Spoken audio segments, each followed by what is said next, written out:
இந்தாப்பா. நிறுத்துங்க. என்னையா பண்றீங்க? பார்த்தா தெரியல, முட்டையை வித்துட்டு இருக்கேன். நியூஸ்லாம் பாக்குறது இல்லையா? அதெல்லாம் பார்த்தா அவன் ஏன் கோழி மேய்க்கிறான்? ஏங்க ஏதாவது மானியம் கொடுக்க போறாங்களா? ஏண்டா நீ வச்சிருக்க 10 கோழிக்கு மானியம் வேற மானங்கட்டவன். இனிமே நீ யாருக்கும் முட்டையை விற்க கூடாது. ஏங்க முட்டையை மொத்தமா நீங்க வாங்கிக்க போறீங்களா? நான்சென்ஸ். முட்டையை சாப்பிட்டா கேன்சர் வருதான். கேன்சரா? எவன்டா இந்த வேலையை பார்த்தது? தம்பி நில்லுப்பா, அவங்க சும்மா சொல்றாங்க.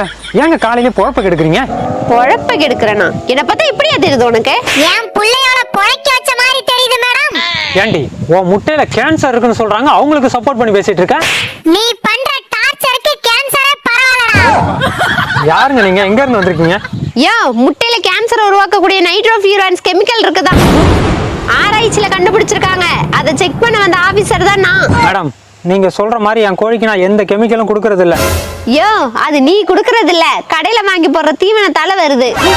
என்ன மேடம் சொல்றீங்க? ஆமாயா, போய் உன் தீவனத்தை எடுத்துட்டு வா, செக் பண்ணணும். என்னைய முழிக்கிற? எடுத்துட்டு வந்து காட்டியா? அவன் தீவனம்